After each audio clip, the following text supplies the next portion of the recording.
मैंने मेरे और रितु के बीच के कुछ प्राइवेट मोमेंट्स के वीडियोस रिकॉर्ड के लिए थे।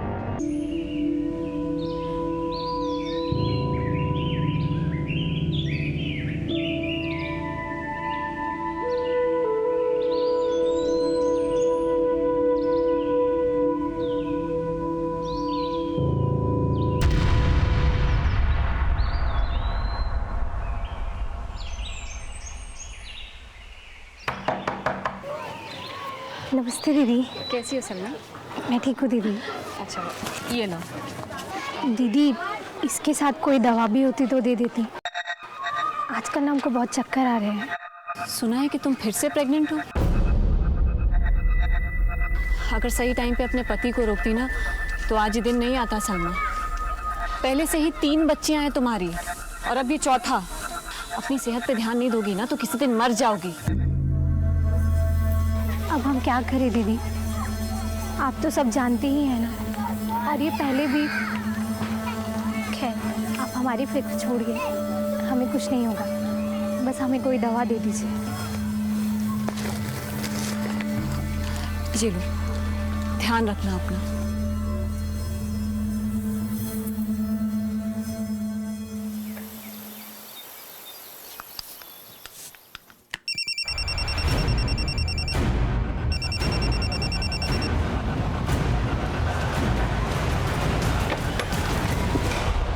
क्या हुआ माँ? मुझे यहीं कहीं से मोबाइल की आवाज आई। माँ आपके कान बज रहे।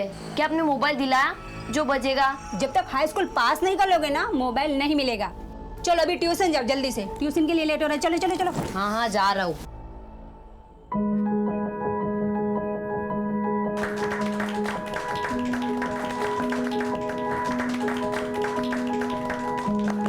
कैलाश तरुण नहीं आया? नहीं भाई, सबसे ज़्यादा तबीयत खराब थी।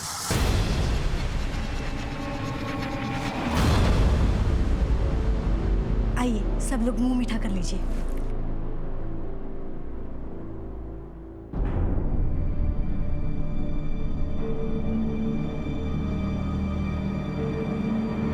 निशा, तुम ठीक हो निशा?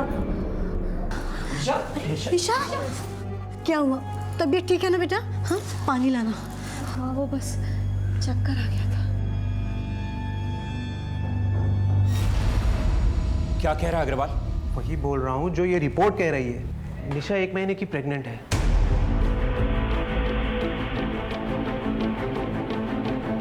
सुशील, तुम्हें ठंडे दिमाग से काम लेना होगा। पापा, अजीत, मैं सच कह रही हूँ।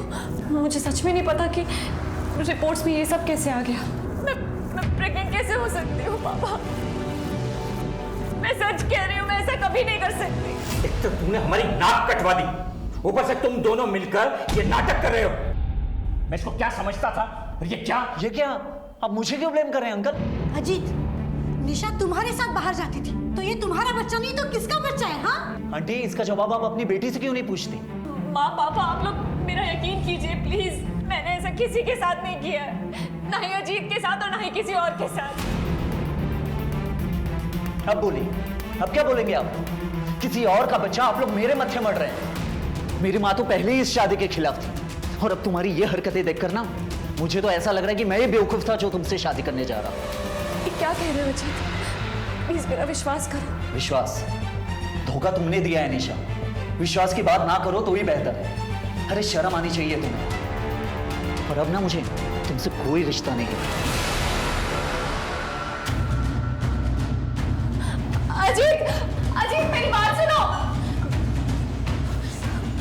पापा दीदी की तबीयत खराब है और वैसे भी ये भी तो हो सकता है कि डॉक्टर ने रिपोर्ट्स गलत दे दी हो। अब तू मुझे समझाएगी क्या सही और क्या गलत? तू जानती थी ना सब इसके बारे में? बोल निशा, तू बता किसके साथ मुंह काला किया तूने? किसी के साथ नहीं पापा, आप समझ क्यों नहीं रहे? मुझे लगता है मेरे साथ किसी ने कुछ गलत किया है। हमें पुलिस में कंप्लेंट करनी चाहिए। दिमाग खराब हो गया तेरा? क्या बताएगी पुलिस को कि कोई भूत आया था और उसने ये सब किया है तेरे साथ? एक बात कान खोल के सुन ले, ये रिश्ता टूटना था, टूट गया। अब मैं और बेइज्जती बर्दाश्त नहीं करूंगा। परसों डॉक्टर का अपॉइंटमेंट है। इस बच्चे का अबॉर्शन करो और ये किस्सा यहीं खत्म करो।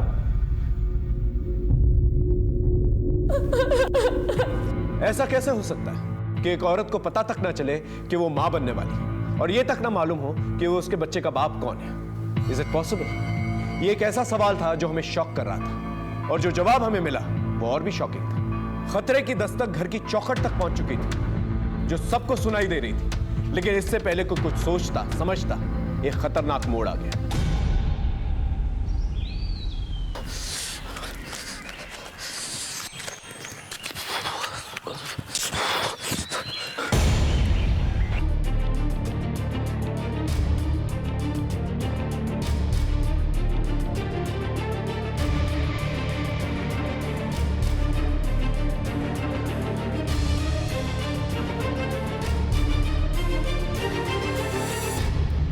कोई पहचानता है इसे? पहचानते तो नहीं है, पर पास में ही गार्डन है सर यहाँ पे, तो वहाँ पे बहुत सारे लड़की लड़के आते रहते हैं सर, शायद वहीं। निशा शर्मा, इस एनजीओ के बारे में पता करो और इसकी फैमिली को बता दो, और यहीं आसपास जो पार्क है ना वहाँ पर पूछताछ करो, शायद इस लड़की को किसी ने देखा। सर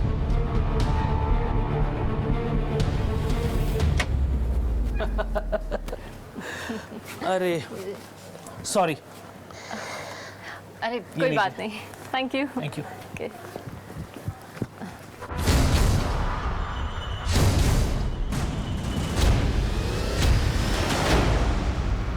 सर कल शाम को निशा घर से ये कह के निकली थी कि वो पार्क जा रही है, तो रात तक लौटी नहीं, तो मैं उसे ढूंढने गया पर वो नहीं मिली सर, इसलिए मैं घर आ गया। मुझे लगा कि वो घर आ गई होगी, उसके साथ ये सब। पार्क में क्या करने गई थी? किसी से मिलने गई थी? सर निशा बस ये कहकर गई थी कि वो पार्क जा रही है और उसने कुछ नहीं बताया। ऋतु, तुम कुछ कह रही थी कि निशा की बात का किसी ने भरोसा नहीं किया, वो कौन सी बात थी? वो प्रेग्नेंट थी सर। तो सर उसकी शादी नहीं हुई थी अब तक, और उसे ये पता भी नहीं था कि उसके होने वाले बच्चे का बाप कौन है। मतलब? सर उसने ये भी कहा था कि उसने ऐसा कभी कुछ किया ही नहीं जिसकी वजह से वो प्रेग्नेंट हो सके। तो फिर वो प्रेग्नेंट कैसे हुई? सर यही तो वो भी समझ नहीं पा रही थी। उसका कहना था कि किसी ने कुछ खिला पिला कर उससे ये सब किया है, पर हम लोग उसकी बात पे भरोसा नहीं कर पाए। हम भरोसा कर भी लेते तो कोई और करता कैसा? अजीत से उसकी शादी भी इसीलिए टूट गई। आप लोग को हमारे पास आना चाहिए था। हो सकता है कि निशा सच बोल रही थी और इस बच्चे की वजह से उसकी जान ली गई, ताकि उसके बच्चे के बाप का राज ही रह जाए। उसका कोई करीबी या कोई बॉयफ्रेंड जिस पर उसे शक हो, जो ऐसा कर सकता हो, या फिर वो किसी को बचाने के लिए झूठ बोल रही हो? दीदी की शादी होने वाली थी अजीत से, अगर उसे पता होता तो वो अबॉर्शन नहीं करा लेती चुपचाप, ना सबको पता चलने का वेट करती और ना ही अपना तमाशा बनाती। ठीक है, आप लोग जा सकते हैं।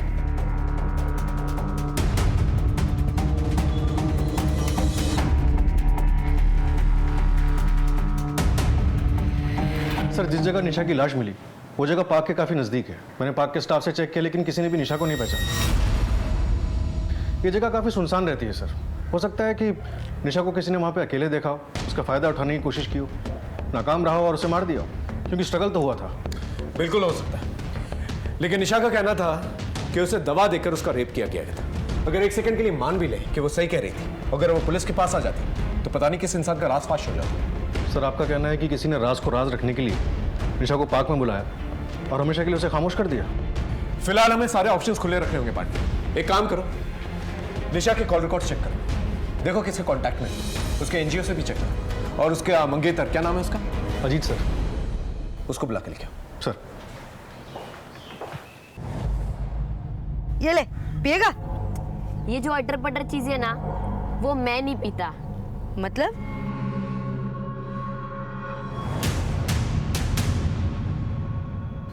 ये क्या है? ये बच्चों को बड़ा कर देती है। पिएगा? मैं नहीं पीता ये सब, तू पी। बड़ा बनने के लिए ना बड़े बड़े काम भी करने पड़ते हैं। सर, मैं ऐसा क्यों करूंगा? और निशा के साथ मेरा कोई फिजिकल रिलेशन नहीं था, और अगर सर ऐसा कुछ होता भी तो मैं अपने ही होने वाले बच्चे को क्यों नहीं एक्सेप्ट करता? हो सकता है तेरा मन भर गया उससे। सर, जब निशा ने खुद ये बात एक्सेप्ट किया है कि उसे खुद नहीं पता, मैंने ऐसा किसी के साथ नहीं किया है, ना ही अजीत के साथ और ना ही किसी और के साथ। तो आप मेरे बत्थे क्यों ये बात डाल रहे हैं? क्योंकि वो तुझ पे भरोसा करती थी और इस भरोसे में तू उसे कुछ भी खिला के उसे एक्सप्लॉइट कर सकता था। और जब तुझे पता चला कि वो तेरा राज फाश कर देगी, तूने उसे हमेशा के लिए खामोश कर दिया। बकवास है ये सब। सर, मैं अपनी होने वाली बीवी के साथ सेक्सुअल असॉल्ट कैसे करूंगा? आखिरी बार कब मिला था निशा से? सब वो एंगेजमेंट के अगले दिन, जब मुझे निशा के प्रेगनेंसी के बारे में पता चला। ठीक है, अपने डीएनए टेस्ट के लिए आ जाना। अब जाओ।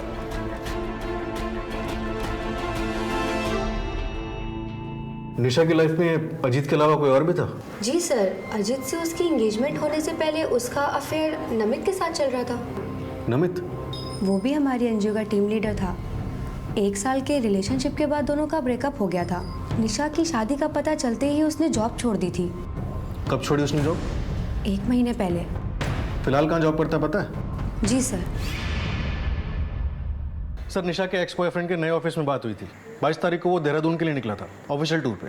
इंटरेस्टिंग। निशा का भी मर्डर 20 तारीख को ही। और सर, ये निशा के पोस्टमार्टम की प्रिलिमिनरी रिपोर्ट। इसके हिसाब से निशा की बॉडी में हैवी सेडेटिव के ट्रेसेस मिले हैं। इसका मतलब निशा बिल्कुल सही कह रही थी। कोई उसे सेडेटिव्स दे के मोलेस्ट कर रहा था, तभी उसे पता नहीं चला उसके बच्चे का बाप कौन है। इस नमित को उठा के लेके आओ। और सेडेटिव्स का नाम सर्टेन होते ही उसे ट्रेस करना शुरू। सर, ये निशा के कॉल रिकॉर्ड्स हैं। इसमें ज़्यादातर कॉल्स तो फैमिली और ऑफिस से ही है। सर, जो निशा को लास्ट कॉल की गई थी वो पार्क के पास के गांव जैतपुर से की गई। किसने किया था ये कॉल? सर, ये नंबर किसी सलमा नाम की औरत के नाम पर रजिस्टर्ड है।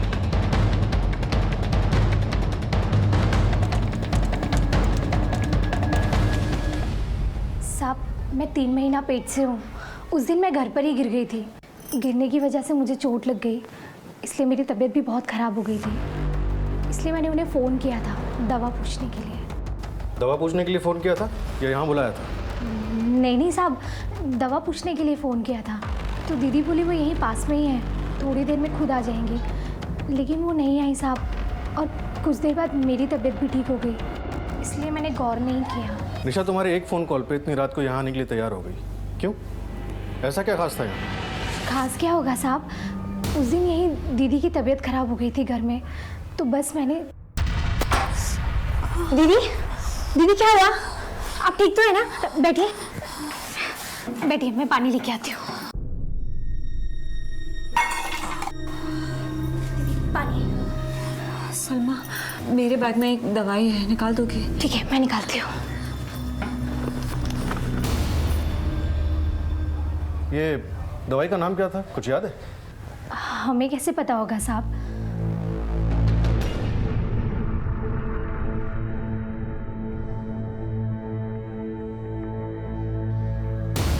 पर हाँ साहब, नीली गोली थी एक। हो सकता है सर, इस दवा के ट्रेसेस निशा की बॉडी से मिले हों। नहीं, निशा ऐसे सेडेटिव्स क्यों लेगी जो उसे बेहोश कर दी? और उसने दवाई यहाँ आकर खाई थी। और अगर वो सेडेटिव्स के बारे में जानती भी थी तो वो यहाँ खाकर यहाँ बेहोश होती है। निशा के घर जाकर पता करना पड़ेगा।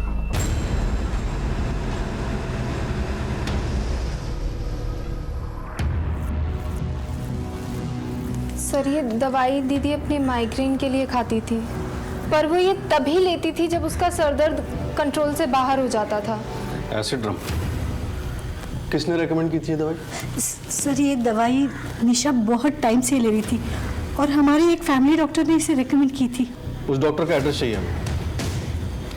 ये दवाई लैब में भेजो और देखो सेडेटिव के ट्रेसेस के साथ मैच करती है कि नहीं। जी सर। लेकिन सर, हुआ क्या है? कुछ पता चला है क्या?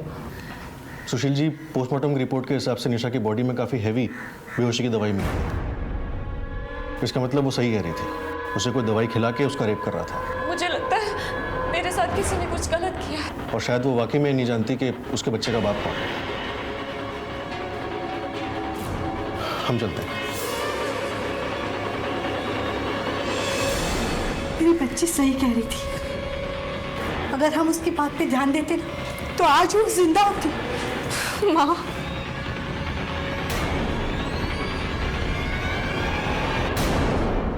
निशा जो एसिड्रम टैबलेट्स ले रही थी वो माइग्रेन की दवा है, लेकिन ये उसकी डिटेल पोस्टमार्टम रिपोर्ट के हिसाब से उसे BSG नाम की टैबलेट्स बतौर सेडेटिव दी जा रही थी। ये टैबलेट्स हॉस्पिटल में एनेस्थीसिया के तौर पे यूज़ होती हैं। इसका मतलब निशा को BSG टैबलेट्स जो है कोई जानबूझ के दे रहा था ताकि वो बेहोश हो सके, और ये काम कोई उसका अपना ही कर सकता है जिस पे वो भरोसा करती है। अगर ये सेडेटिव्स जनरल यूज के लिए नहीं है तो इसकी सेल और परचेज भी लिमिटेड ही होगी। एक काम करो पांडे, इस सेडेटिव्स के रिटेलर और डिस्ट्रीब्यूटर्स की लिस्ट बनाओ और पता करो कहाँ कहाँ डिस्ट्रीब्यूट की। सर, हाँ यार, निशा का एक्स बॉयफ्रेंड नमित आया है। लेके आओ। सर, निशा की शादी का सुनते ही नौकरी छोड़ दी और उसका मर्डर होते ही देहरादून चले गए। कोई खास वजह? कोई खास वजह नहीं थी सर, दूसरी कंपनी में प्रमोशन मिल रहा था, और रही देहरादून की बात तो वो तो पहले से ही प्री प्लान था। प्री प्लान था या प्री प्लान किया? सर आप मुझ पे गलत शक कर रहे हैं। हमारा ब्रेकअप जरूर हुआ था, लेकिन मेरे दिल में निशा के लिए ऐसा कुछ भी नहीं था। वो बहुत ही अच्छी लड़की थी। तो ब्रेकअप क्यों किया? सर वो नमित, समझ में नहीं आ रहा है क्या ना मतलब ना? एक तो तुम्हारे नखरे झेलो, ये ना करो वो ना करो, जॉब ना करो, ऊपर से ये सब। तो क्यों झेल रही हो मेरे नखरे? अगर इतनी प्रॉब्लम है मुझसे तो खत्म करो ना सब। जब रिश्तों में मिलावट आ जाए ना तो ऐसे रिश्ते खत्म हो जाना ही बेहतर है। सर रिश्ता खत्म होने के बाद मुझे अपनी गलती का एहसास हुआ और मैंने निशा से माफी भी मांगी थी और निशा ने मुझे माफ भी कर दिया। माफी मांगकर कोई भी रिश्ता फिर से कायम किया जा सकता है, लेकिन जब तुझे पता चला कि वो प्रेग्नेंट है, तूने हमेशा के लिए उसे खामोश कर दिया। 1 साल का रिलेशन था हमारा, जब उसने मुझे तब अपने पास नहीं आने दिया तो अब क्यों आने देती? इतनी अच्छी लड़की के साथ ऐसा कौन कर सकता है? जानता है किसी को? सर जहाँ निशा की लाश मिली थी उसी गांव में हमारा 2 महीने पहले NGO का कैंप लगा था। वहां पर तूने बच्ची के हाथ में ये दिया, आके मुझसे पूछा कि अब्बू इसका क्या करते हैं? बोल, 10 साल की बच्ची है, क्या जवाब दूं इसका मैं? बोल। अरे पर लोगों में जागरूकता होना भी जरूरी है। मैडम जी आपकी जागरूकता गई तेल लेने। अगली बार से अगर मेरी बीवी या बच्ची के आसपास नजर आई तो काट के नाले में फेंक देंगे, समझी? कौन सा गांव था? जैतपुर। ठीक है, तुम जा सकते हो। DNA टेस्ट के लिए सिविल हॉस्पिटल पहुंच जाते। हम निशा के मर्डर तक पहुंचने के लिए कड़ी से कड़ी जोड़ रहे थे और एक नाम सामने आया, जावेद। लेकिन जावेद तक पहुंचने से पहले ही एक ऐसा मोड़ आया जिसने हमें भी चक्रव्यूह में डाल दिया। अरे कोई है बाहर? दरवाजा खोलो। रितु, अरे कोई है बाहर? तुम्हें किसने बंद किया? और रितु कहाँ है? मुझे नहीं पता, मैं खुद कब से रितु का आवाज लगा रही हूँ। रितु!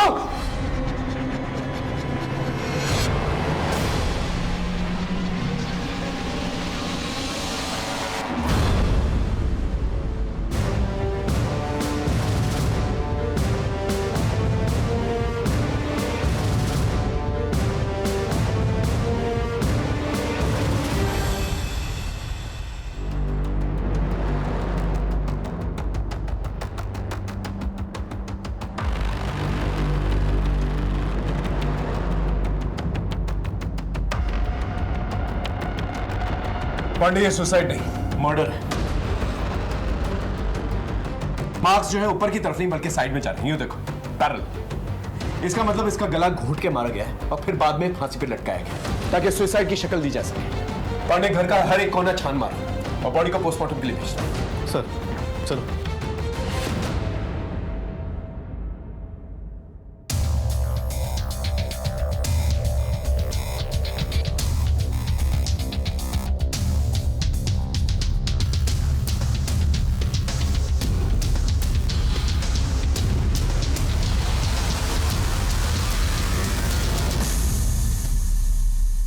भाई साहब, कैलाश ये सब क्या हो गया भाई साहब?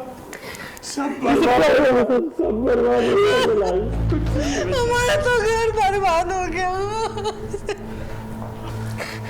लाश को सबसे पहले किसने देखा था? मैं जब बाहर से आया तो नीलम के कमरे का दरवाजा बंद था।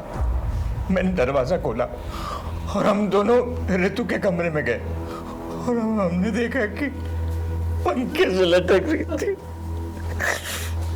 सर हाँ पंडित, ये फोन मिला, कम से कम 50,000 का होगा, गिफ्ट रैप था। ये फोन आप लोग ने दिया? नहीं, ये तो ऋतु को गिफ्ट मिला था, उसकी सहेली ने उसे गिफ्ट किया था। सहेली का नाम जानती हैं? नहीं। ठीक है।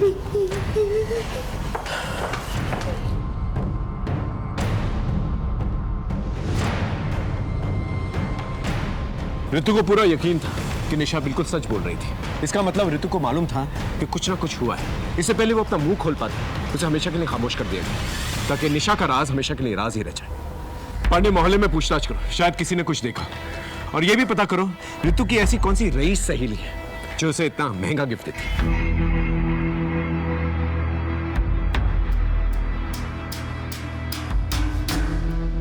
पांडे, इस रईस सहेली के बारे में कुछ पता चला? वो हम पता कर रहे हैं सर, लेकिन जो फिलहाल पता चला है वो ज़्यादा शॉकिंग है। जिस जावेद ने निशा पर हमला किया था, उसे जान से मारने की धमकी दी थी, उसका इस केस से कुछ अलग ही कनेक्शन निकल कर आ रहा है। कैसा कनेक्शन? सर, इस जावेद की बीवी का नाम है सलमा, और ये सलमा वही है जिसके फ़ोन करने पर निशा उस रात वहाँ पहुँची थी। मैंने कुछ नहीं किया साहब, मैंने कुछ नहीं किया साहब। बोल। बताता हूँ साहब, उसका जो है ना मेरे परिवार में बहुत ज्यादा दखल हो गया था साहब। उसकी बातें सीख के सलमा कहती थी कि बच्चे ना पैदा करो साहब। हद तो तब हो गई साहब जब उसने मेरी छोटी बच्ची को भी सिखाना चालू कर दिया साहब। बाप हूँ साहब बच्ची का, गुस्सा आ गया था साहब। बस इसलिए अपने परिवार से दूर रखने के लिए साहब उसको मैंने धमकी दी थी साहब। दूर रखने के चक्कर में दुनिया से दूर कर दिया उसे? अरे नहीं नहीं नहीं नहीं नहीं नहीं नहीं साहब, नहीं नहीं। आप बताओ, ऐसा करना होता तो 1 महीने पहले करते साहब। सड़ने दो उसे जेल में, जब इसे कुछ याद आएगा ना खुद बकेगा। माफ कर दीजिए साहब, माफ कर दीजिए साहब। सर, आपकी बात सही थी, ऋतु ने सुसाइड नहीं किया, उसका मर्डर करके उसे फांसी पे लटकाया गया था। और एक बात सर, ये ऋतु भी निशा की तरह सेक्सुअली एक्टिव थी। कमाल, ये दोनों बहनें सेक्सुअली एक्टिव थी और दोनों का ही मर्डर हो जाता और माँ बाप को कुछ पता तक नहीं चला। इस ऋतु की बॉडी में सेडेटिव्स मिले हैं क्या? नहीं सर।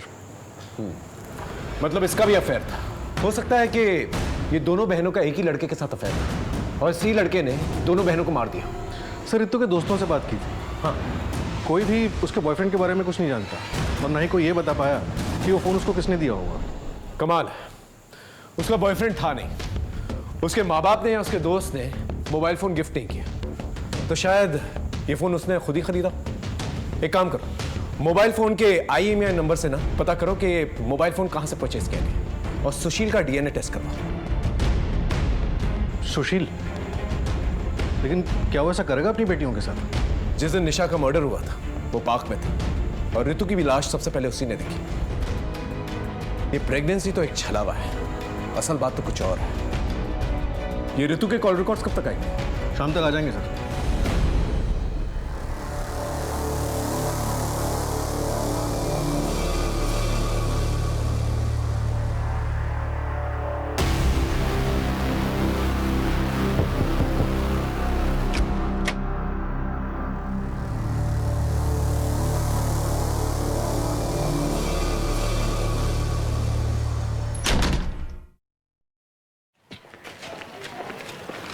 सर, हाँ, निशा की तरह ऋतु के कॉल रिकॉर्ड से भी कुछ नहीं मिला।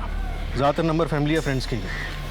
लेकिन एक बात अनयूजुअल है सर, मोबाइल के ज़माने में भी ऋतु को PCO से बहुत फ़ोन आते थे, वो भी अलग अलग लोकेशन के PCO से। ये जो भी PCO से ऋतु को फ़ोन आते थे उन सबको क्रॉस चेक करो, देखो शायद किसी को कुछ याद हो कि ऋतु को कौन फ़ोन किया करता था। एक बात और सर, हाँ, इस केस से जुड़े हुए हमने सभी लोगों के सेलफोन लोकेशन चेक किए। उनमें से एक बंदा ऐसा है जिसका सेलफोन लोकेशन निशा के मर्डर वाले दिन पार्क में ही था, पर उसने हमें बताया नहीं। बोल बोल अबे बोल। मैं बताता हूँ सर। बोल। सर, उस दिन निशा ने मुझे पार्क में बुलाया था, उससे कुछ इंपॉर्टेंट बात करनी थी। तेरे होने वाले बच्चे के बारे में ना, जिसे छुटकारा पाने के लिए तूने उसका मर्डर कर दिया। हाँ? नहीं सर, ऐसी कोई बात नहीं सर, और ना ही वो मेरा बच्चा था। तो फिर पार्क में क्यों बुलाया था उसने तुझे? मेरी बात हमसे क्यों छुपाई तूने? मैं तुम्हें पागल दिखता हूँ? सच बात तो ये है कि ये बच्चा ना तुम्हारी अय्याशियों का नतीजा है। अजीत, अच्छा हुआ जो शादी से पहले ही मुझे तुम्हारा ये चेहरा भी दिख गया। तुम्हें मेरी बात पे भरोसा नहीं है ना कि मैं सच कह रही हूँ? ठीक है, मैं इस रिश्ते को आज इसी वक्त खत्म करती हूँ। हाँ ठीक है, जाओ जाओ, मुझे भी कोई रिश्ता नहीं रखना तुम्हारे साथ। सर, उस दिन हमारा झगड़ा हो गया था और अगले ही दिन जब मुझे पता चला निशा का मर्डर उसी पार्क के करीब हुआ है तो मैं घबरा गया था, इसलिए। घबराना तो वाजिब है तेरा। दो मर्डर जो शहर छोड़ के कहीं नहीं जाएगा तू, समझा? जा जा। हो ये सारा खेल घर के किसी आदमी का, सुशील के घर पे नजर। और उस सेडेटिव्स का क्या हुआ? सर बीएसजी का फॉर्मूला जिस कंपनी से पेटेंट है उन सभी कंपनी से डिस्ट्रीब्यूटर्स की लिस्ट मंगवा ली है। सर एक लीड मिली है। निशा के घर में उसका एक कजिन भाई रहता था, उसके एक दोस्त का पता किया है। ओके।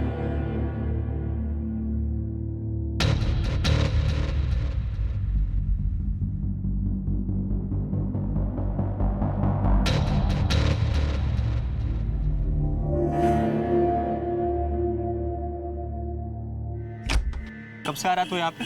सर मेरा तो इस घर में आना जाना लगा ही रहता है, सारा सामान मेरे यहीं से तो जाता है। क्या हुआ सर?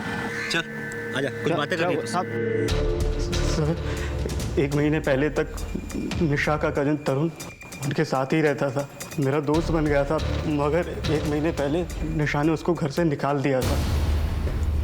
ये ले अपना बैग पकड़ और निकल यहाँ से। दीदी प्लीज प्लीज दीदी। ये क्या कर रहा है? दीदी आई रियली सॉरी दीदी, प्लीज प्लीज। छोड़ मुझे। दीदी प्लीज। तू तो शुक्र मना कि सिर्फ चाचा जी को पता है और किसी को नहीं। और हाँ, जिसको जो बताना होगा मैं खुद बताऊंगी, समझ रहा है तू?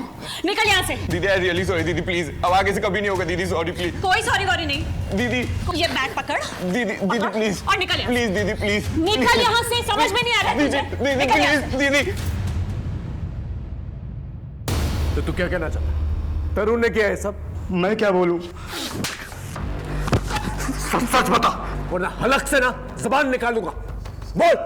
सर वो तरुण सर वो पोर्न वीडियो का बहुत शौकीन था, एडिक्ट था एकदम। मेरी ही दुकान से रिचार्ज करवाता और 4 दिन में ही पूरा इंटरनेट पैक खत्म कर देता था पोर्न वीडियो देखकर, मगर उसकी कोई गर्लफ्रेंड नहीं थी।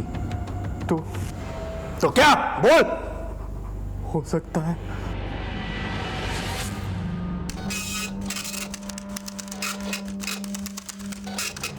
सर प्रतीक सही कह रहा था कि तरुण इसकी इंटरनेट हिस्ट्री पॉर्न से भरी पड़ी है। आज भी कई प्रोस्टिट्यूट्स के साथ कांटेक्ट में है। सर मोहल्ले वालों ने बताया कि तरुण और निशा के एंगेजमेंट में आया था और ना ही निशा और ऋतु के अंतिम संस्कार में। ये तरुण 1 महीने तक निशा के घर में रहा था और निशा की प्रेगनेंसी भी 1 महीने की थी। कहीं तरुण ने दवा देकर निशा को मोलेस्ट तो नहीं किया? और जब निशा को इस बारे में पता चला उसे तरुण को घर से बाहर निकाल दिया। लेकिन सर अगर तरुण ने ऐसा किया था तो फिर निशा ही क्यों कह रही थी कि उसे पता नहीं उसके बच्चे का बाप कौन है? ये तो उसके परिवार वाले कह रहे हैं, लेकिन निशा ने अपने परिवार वालों को क्या कहा ये हमें पता लगा।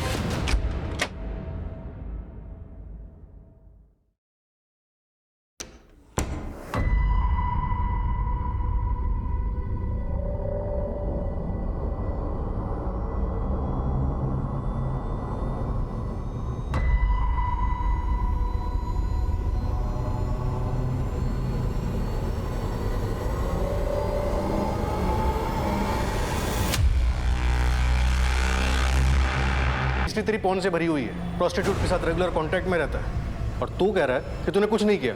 हाँ सर, मैं प्रोस्टिट्यूट के कांटेक्ट में हूँ, लेकिन सर ये मेरी बीमारी का इलाज है।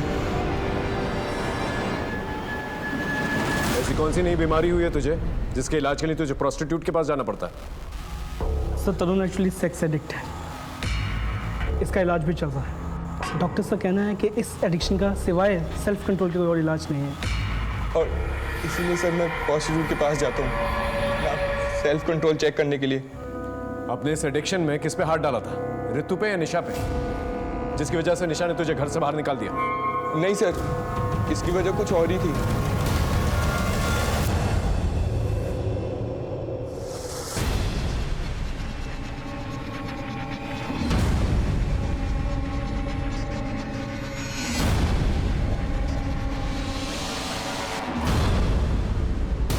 और सर मैं इसी इंसिडेंट के बाद अपने घर लौट आया था और निशा दीदी ने पापा को छोड़कर किसी और को ये बात नहीं कही थी।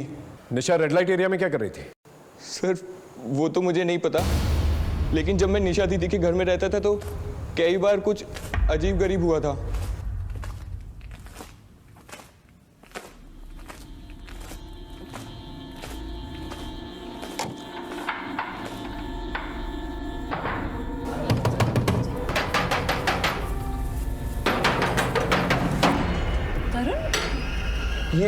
दरवाजा किसने बंद किया था?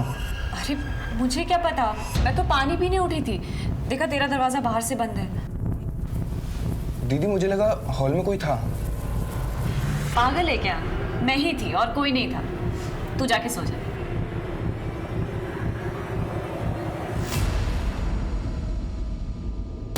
सर आई एम श्योर वहाँ कोई तो होता था। ये एक बार नहीं कई बार हुआ था। जब भी मेरा दरवाज़ा रात में बाहर से बंद होता था तो बाहर कोई ना कोई होता था, और मेरे रूम का दरवाज़ा निशा दी या ऋतु में से कोई एक खोलती थी। ठीक है, तुम्हारा डीएनए टेस्ट करना होगा।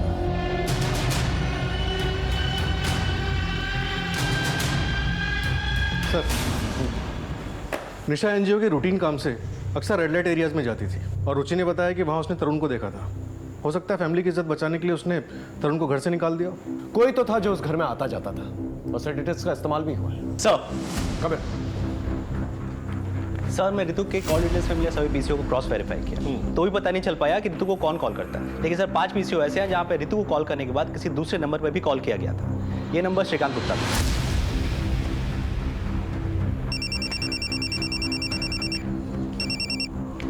हेलो,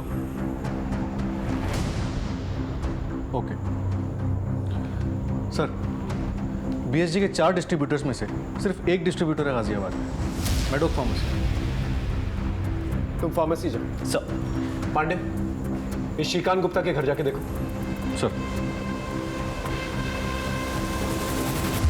सर ये नंबर तो हमारा नहीं है। आपके आईडी पर रजिस्टर्ड है ये नंबर? मेरे आईडी पे? आप दोनों के अलावा कौन कौन रहता है घर में? सर घर में मैं, मेरी पत्नी और मेरा बेटा, बस।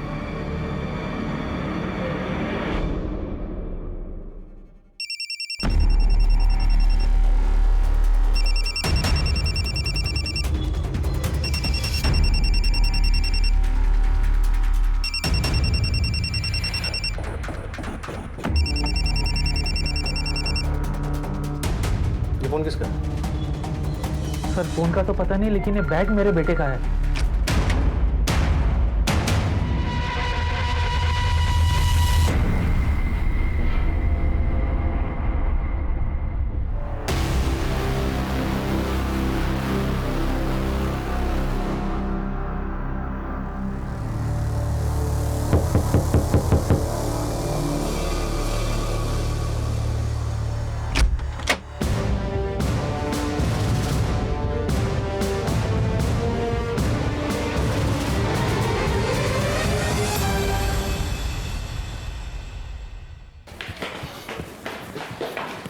आप बता सकते हैं इस बीएसजी दवा का डिस्ट्रीब्यूशन आपकी कंपनी में किसके जिम्मे है? Wait sir.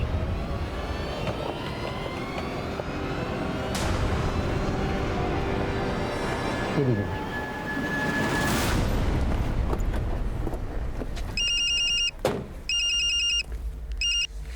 सर उस आदमी की लोकेशन ट्रेस हो गई है जिसके पास मेडोक कंपनी के बीएसजी मेडिसिन के डिस्ट्रीब्यूशन का जिम्मा था। ये आदमी हाथ से नहीं निकलना चाहिए दीपक।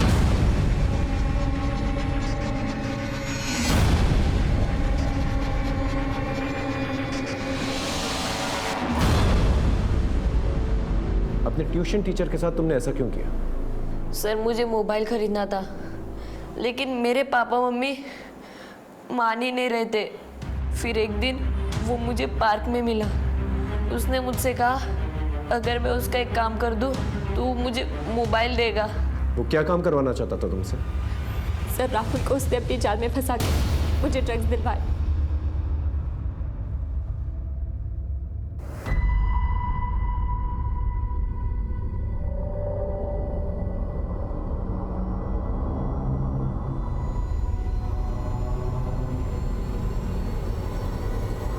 उसने मुझसे कहा जैसे ही अदिति में दवा पी ले मुझे फ़ोन कर देना।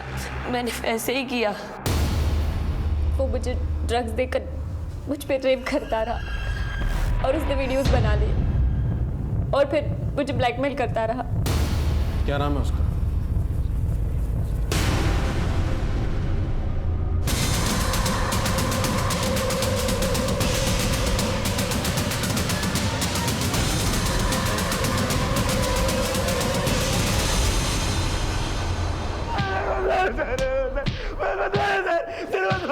रुको रुको रुको, उठाओ। बोल। रितु के घर के बाहर एक मेडिकल स्टोर था। वहाँ आते जाते हमारा अफेयर शुरू हो गया था। मैंने मेरे और रितु के बीच के कुछ प्राइवेट मोमेंट्स के वीडियोस रिकॉर्ड के लिए थे। घर में सबके सो जाने के बाद वो सबके कमरों की कुंडी लगा देती थी ताकि कोई भी जागे तो मैं वहाँ से चला जाऊँ।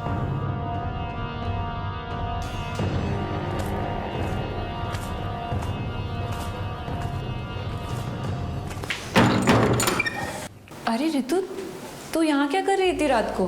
मैं पानी पीने आई थी। अच्छा।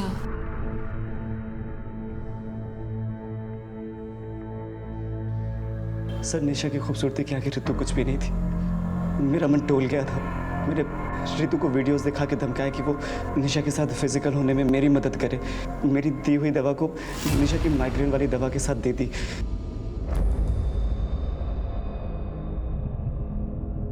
प्लीज ऐसा मत। चुप कर। वो नहीं तेरा वीडियो ना, अभी तेरे बाप को भेज दूंगा। भेजू? हाँ तो चुप रहे।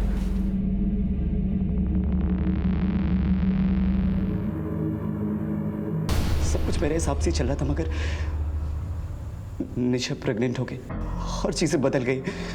रितु ने आके मुझे बताया कि निशा को उस पर शक हो गया है। मैंने आज तक कभी किसी के हाथ से कुछ नहीं खाया, सिर्फ तुम ही मुझे दवाई देती हो। कहीं तुमने ही तो ये सब। ये क्या बोल रही दीदी? इसलिए मैंने उसे ठिकाने लगाने का प्लान बना लिया। 2-3 दिन मैंने उसका पीछा किया, फिर वो मौका आ गया जिसकी मुझे तलाश थी। वो सुनसान रास्ते में अकेले जा रही थी। रितु को क्यों मारा? रितु को शक हो गया था कि मैंने निशा का मर्डर किया है, और पुलिस को जब ये पता चला कि निशा को सेडेक्ट्री देकर उसका रेप किया गया, रितु डर गई। हमें ना पुलिस को सब कुछ सच सच बता दो। देख, किसी को कुछ भी पता नहीं चलेगा, बस तुम अपना मुंह बंद रखना। रितु इतने डर गई थी कि अगर पुलिस उससे एक बार भी पूछताछ करती तो वो सब कुछ उगल देती, पर मैं ये रिस्क नहीं लेना चाहता था।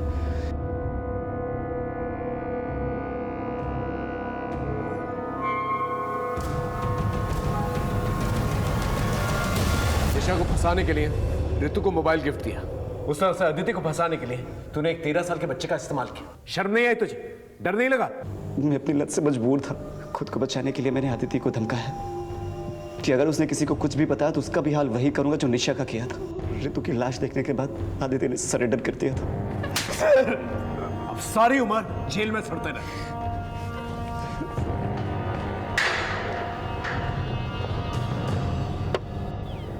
देखा आपने कितनी दस्तकें मिली। निशा का अपनी तबीयत को इग्नोर करना, ये एक दस्तक थी। निशा का ये बार बार कहना कि उसे नहीं पता उसके बच्चे का बाप कौन है। मैं प्रेग्नेंट कैसे हो सकती हूँ पापा? और उसके फैमिली मेंबर्स को इस दस्तक को इग्नोर करना। निशा के माँ बाप को पुलिस की हेल्प लेनी चाहिए थी। मोबाइल फोन का सीक्रेटली इस्तेमाल करना, ये भी एक बहुत बड़ी दस्तक थी। बच्चों पे नजर रखना बहुत जरूरी है, क्योंकि कोई भी उन्हें बहला फुसलाकर गलत काम करवा सकता है। अजय ने जब रितु को ब्लैकमेल करना शुरू किया तो वो पुलिस की मदद ले सकती थी, लेकिन वो चुप रही और अजय का शोषण सहती रही, और उसी चुप्पी की वजह से निशा भी अजय का शिकार बनी। इसलिए चौकन्ना रहना बहुत जरूरी है। फिर मिलेंगे एक नए केस के साथ। तब तक देखते रहिए क्राइम पेट्रोल दस्तक। मकसद बताना नहीं, बचाना है। और हाँ, एक और बात, मंगलवार 27 नवंबर से क्राइम पेट्रोल दस्तक एक नए समय पर दिखाया जाएगा, रात को 10:30 बजे।